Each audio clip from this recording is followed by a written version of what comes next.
अस्सलाम वालेकुम, ये this is Jawad and welcome back to another video. तो आज की इस वीडियो में हम डिस्कस करने जा रहे हैं जो हमारे पास क्लास 10th है उसका बायो का जो 2024 का पेपर है वो किस तरह का होगा। इस मॉडल पेपर को मैं डिस्कस करूँगा। काफ़ी बच्चों के पास ये होगा, काफ़ी ने देखा होगा, लेकिन मैं आप लोग को ओवरऑल इसको जो डिकोड करूँगा और आपको इसमें से इंपॉर्टेंट क्वेश्चन भी बताऊँगा, इंपॉर्टेंट टॉपिक्स भी बताऊँगा कि आपने कौन कौन से एमसीक्यूज़ करने हैं और कौन से सब्जेक्टिव करने हैं, और ये सारी चीज़ें आपने देखनी है। बाकी चैनल पे नए हो तो सब्सक्राइब कर लो। चलो स्टार्ट लेते हैं। यहाँ पे हमारे पास आ गया है जी रेलेवेंट। आपने इधर ऑप्शन देने हैं जिसमें सबसे पहले आप लोग को इनहेल्ड और एक्सहेल्ड ऑक्सीजन की जो कंसनट्रेशंस है उसका डिफरेंस पूछा गया है। तो ये जो टॉपिक है आपके पास कंसनट्रेशन वाला, इसको आपने सही तरीके से तैयार कर लेना है। उसके बाद which are the following metabolic wastes, तो आपने मेटाबॉलिक वेस्ट वाला जो भी टॉपिक है उसमें से एमसीक्यूज़ आपको आ सकता है। इसके बाद बाइनरी फीएन में से जो एमसीक्यूज़ हैं वो बन सकते हैं। आपने इस टाइप के एमसीक्यूज़ देख लेने हैं। इसके बाद the single cell protein involve replication of all microorganism expect, तो यहाँ पे ये सारे सिंगल सेल प्रोटीन अगेन एक लॉन्ग टॉपिक भी, आपने उसको वैसे भी प्रिपेयर करना है। डीएनए से आपको एमसीक्यूज़ आ सकता है, ये भी आपने देखना है। उसके बाद आप लोगों को फंक्शन किसी का पूछ सकता है ईयर में से और बाकी चीज़ों में से। इसके नीचे जो चार एमसीक्यूज़ हैं ये वाले टॉपिक भी आपने लाजमी करने हैं। उसके बाद आपको जॉइंट्स में से एमसीक्यूज़ आ सकता है, और उसके बाद हमारे पास जी ये जो हमारे पास साइटोप्लाज्म है, कैल्शियम, आयरन वगैरह, ये सारा इन चीज़ों को भी आपने प्रॉपर्ली तैयार करना है। इसके बाद अगर आप अपनी इनहेरिटेंस को देख लें तो इसमें से जेनोटाइप, फेनोटाइप, ये आर वाले एमसीक्यूज़ हैं। इस टाइप के आप लोगों को सारों की कम्बिनेशन पता होनी चाहिए। लाजमी इधर से एक एमसीक्यूज़ आता होता है। ह्यूमन वाली ये जो डिजीज़ हैं, एड्स वगैरह, इनमें से आप लोगों को पता होने चाहिए क्यों होती हैं, या जब हो जाएं तो इनके कॉजेज़ और इफ़ेक्ट्स क्या हैं। शॉर्ट क्वेश्चन और एमसीक्यूज़ बन सकता है। इकोसिस्टम में जो फंजाई का फंक्शन है और बाकी जितनी भी चीज़ें रिलेटेड टू इकोसिस्टम है वो आपने करनी है। उसके बाद एंटीबायोटिक, वैक्सीन, सेडेटिव्स वगैरह में से आप लोगों ने उनकी जो कॉजेज़ हैं कि वो उसमें क्या क्या अलामात होती हैं वो आपने करनी है। इन चारों में से चारों को करना है। उसके बाद अगर हम नीचे आ जाए और इसको देखें सेक्शन नंबर बी को, तो सेक्शन नंबर बी जो हमारे पास आता है इसमें हमारे पास अगेन ऊपर चॉइस ख़त्म कर दी गई है और आप लोग को अंदर क्लोज चॉइस दे दी गई है क्वेश्चंस के अंदर। यहाँ पे हमारे पास इफ़ेक्ट्स ऑफ एयर पोल्यूशन आ जाते हैं। ये आसान है, बंदा अपने पास से भी लिख सकता है। नेचुरल सिलेक्शन इम्पोर्टेंट है अगेन। उसके बाद ये वाली डायग्राम इंपॉर्टेंट है, ये आपने करनी है। Characteristics which make it survival possible, ये सारा देख लेना है। उसके बाद ये वाली डायग्राम को देख लेना है। ये तीसरे नंबर वाली जो डायग्राम है बहुत ज़्यादा इंपॉर्टेंट है, इसको आपने स्किप आउट नहीं करना। और जो लोग पहली बार इसको देख रहे हैं, पूरे मॉडल पेपर को आपने सॉल्व करना है खुद से, पहले बुक से ढूंढ के। मैं बाद में देखूँगा, टाइम हुआ तो इसका सोल्यूशन भी अपलोड कर दूँगा। इसके बाद हमारे पास जो एड्रेनल ग्लैंड्स हैं, ये इमरजेंसी सिचुएशन वाला बहुत ज़्यादा इंपॉर्टेंट क्वेश्चन है। Harmful effect of cigarette, again very very important question.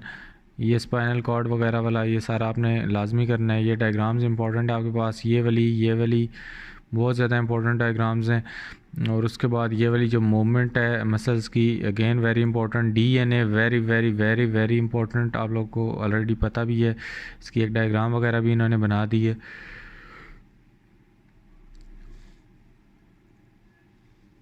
इसके बाद ये एक टेबल आता है, ये भी इम्पोर्टेंट है, इसको आपने देख लेना है। और ये एनरोबिक रेस्पिरेशन और ये दूसरी जो जितनी भी रेस्पिरेशन की टाइप्स हैं ये आपने लाजमी करनी है।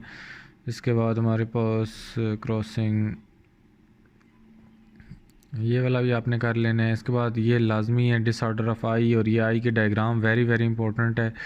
इसके बाद ये बी वाला इम्पोर्टेंट है, रेक्टिफाई लेंस, ये वाले सारे क्वेश्चन आपने लाजमी करने हैं। उसके बाद ये डायलिसिस फ्लूइड वाला अगेन वेरी इंपॉर्टेंट क्वेश्चन है। और उसके बाद हमारे पास जो होते हुए सबसे ये इसको साथ ये कर लेना है। सिम्बियोसिस है, ये भी आपने लाजमी करना है। और उसके बाद हमारे पास नाइट्रोजन साइकिल वाला आपने लाजमी करना है, और ये इनको एक एक बार क्वेश्चंस को कर लेना है, ख़ास तौर पे जो हाईलाइटेड है उनको आपने लाजमी करना है। वैक्सीन वाला आपने लाजमी करना है, लॉन्ग क्वेश्चन भी इसमें से आ सकता है। ये भी इम्पोर्टेंट क्वेश्चन है। उसके बाद हार्मोन्स वाला अगेन इम्पोर्टेंट क्वेश्चन है। यूट्रोफिकेशन भी इम्पोर्टेंट क्वेश्चन है। तकरीबन इसमें ज़्यादातर इम्पोर्टेंट क्वेश्चन ही है। डेफिनेटली पेपर, मॉडल पेपर जो भी होता है ये उसी सोच को लेके बनाया जाता है। ऑलरेडी मैंने आप लोग को मज़ीद इसमें से एक्सप्लेन कर दिया। लॉन्ग क्वेश्चन में भी आपको क्लोज चॉइस है। यहाँ पे हमारे पास इनको देख लेना है। किडनी वाला बहुत ज़्यादा इंपॉर्टेंट क्वेश्चन है, very very very important question. Nephron वाला, और उसके बाद जेनेटिक इंजीनियरिंग वाला वेरी वेरी इंपॉर्टेंट क्वेश्चन।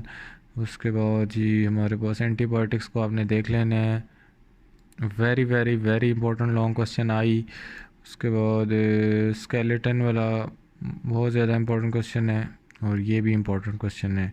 बहुत ज़्यादा इंपॉर्टेंट लॉन्ग क्वेश्चंस हैं ये, आप लोग को ऑलरेडी भी टीचर्स ने भी कराए होंगे, स्टैंड अप वगैरह में भी आए होंगे। नीचे चलते हैं, मज़ीद आपके पास टॉपिक्स आ जाएंगे। MCQs, ये सेक्शन ए MCQs है। दोबारा से इसके टॉपिक्स देख लो और साथ में लिख लो। वही इंस्पिरेशन एक्सपिरेशन से आप लोग को MCQs आ सकता है। और जो दूसरा MCQs है वो यही आपको जो मैकेनिज़म्स हैं प्लांट्स की एक्सक्रीशन वगैरह या स्टोरेज जो करते हैं। उसके बाद जो अगला थर्ड MCQs है वो ए सेक्शुअल रिप्रोडक्शन है, बाइनरी फियन वगैरह से आता है। 4 single cell protein, short question भी है, लॉन्ग भी इम्पोर्टेंट है। उसके बाद 5वां क्रोमेटिन वगैरह से आ सकता है। छठा जो है रोल ऑफ ईयर आई वगैरह, ये जितने भी हैं, और ये शॉर्ट क्वेश्चन भी बन सकता है, इसको लाजमी आपने देख लेना है। हिंज जॉइंट वाला अगेन इंपॉर्टेंट क्वेश्चन है, ऐसे MCQs बन सकता है, शॉर्ट क्वेश्चन बन सकते हैं। और पिट्यूटरी ग्लैंड्स, ये ग्लैंड्स से भी आपको एक क्वेश्चन MCQs बन सकता है, इसलिए आपको आने चाहिए। जीनोटाइप फिनोटाइप्स, ऐसे आप लोग को एक R small R capital R ये लाजमी आएगा। एड्स वगैरह, ये इनसे शॉर्ट क्वेश्चन भी बनेगा, MCQs भी बनेगा। वैक्सीन्स, एंटीबायोटिक्स से MCQs और शॉर्ट क्वेश्चन लाजमी है। ये टॉपिक्स हैं, कुछ पूरी बुक नहीं है। और ये भी अगर आप नहीं कर सकते, बोलते हैं कि ये तो फिर सारा ही हो जाता है, तो ये सारा नहीं हो जाता। कोई 10-12 टॉपिक हैं, तो ये भी अगर आप नहीं कर सकते तो बस फिर आपका अल्लाह ही हाफिज़ है। तो कंप्लेन ना करें, आपके पास जितना भी 1 महीना 1.5 महीना है उन मेन टॉपिक्स पे फोकस करें और आपके नंबर अच्छे आ जाएंगे। अगेन इफेक्ट ऑफ पोल्यूशन आ भी जाए, बंदा अपने पास से लिख लेता है, इसमें कोई बड़ी रॉकेट साइंस नहीं है। ऑस्मोटिक एडजस्टमेंट्स जो हैं, और ये कि पोलिनेशन कैसे होती है, वेजिटेटिव प्रोपोगेशन। उसके बाद जी हमारे पास एक्सरसाइज वाला आपने ये कर लेना है, कॉन्सेप्चुअल टाइप में ये डाल सकता है। और उसके बाद cross sectional view of brain लाजमी करना है। ब्रीथिंग वगैरह को भी देख लेना है, और ये भी बाइसेप वगैरह को इतना इम्पोर्टेंट नहीं है लेकिन देख लो। उसके बाद ये भी हो ब्लड ग्रुप सिस्टम, ये वाला करना है। फर्मेंटेशन देख लेना है, और ये वाला लॉन्ग साइटेडनेस, शॉर्ट साइटेडनेस, इसको भी करना है। उसके बाद डायलिसिस, ये वाला नाइट्रोजन साइकिल, कार्बन साइकिल। और उसके बाद हमारे पास रोल ऑफ वैक्सीन्स, आसान है, बंदा अपने पास से लिख सकता है। फीमेल रैबिट और मेल रैबिट, लॉन्ग क्वेश्चन है पूरा पूरा। उसके बाद हमारे पास जी ये ग्लैंड्स वगैरह को देख लेना। काजेज़ ऑफ पोल्यूशन है, बंदा अपने पास से लिख सकते हैं।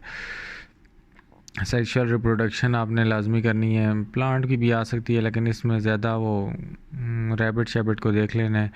उसके बाद यूरिन फॉर्मेशन वाला, ये इसके टाइप्स बहुत ज़्यादा इंपॉर्टेंट लॉन्ग क्वेश्चन है। और genetic engineering again very long important long question है। और मेजर एंटीबायोटिक्स, इसको देख लेना है। स्ट्रक्चर ऑफ ह्यूमन ऑडिटरी, इसको भी देख लेना है, इसको भी देख लेना है। ये वाला कर लेना है, ये आ जाता होता है, और ये भी आ जाता होता है। तो उम्मीद है काफ़ी ज़्यादा कवर हो गया। बाकी ये नीचे अगर इसको आपने देखना चाहते हो, इतना डिटेल में कोई नहीं जाता, इतने चैप्टर में से इतने क्वेश्चन आएंगे, ये सारा ये लिखा हुआ है, तो इसको पढ़ लो। इसका कोई फ़ायदा इतना ख़ास होता नहीं है, जो ऊपर मैंने बता दिए हैं टॉपिक्स वही हैं। ये पेपर इंपॉर्टेंट ही थे, इस वजह से मैंने किए हैं, नहीं तो नेट पे मुझे पता है पड़े हुए हैं, आप लोगों ने शायद देखे भी होंगे मेजॉरिटी बच्चों ने। लेकिन इसको जिस तरीके से मैंने डिस्कस किया टॉपिक वाइज, तो इस तरह अगर आप तैयारी करते हो तो आप लोगों को फ़ायदा होगा। तो उम्मीद है वीडियो अच्छी लगी होगी। बाकी फुल बुक वगैरह बाद में लेके आ जाऊँगा। और कोई इंटरेस्ट टॉपिक भी आप वीडियो चाहते हो नीचे कमेंट कर दो। मिलता हूँ किसी और वीडियो में। अपना बहुत सा ख्याल रखिएगा। अल्लाह हाफिज़, टेक केयर।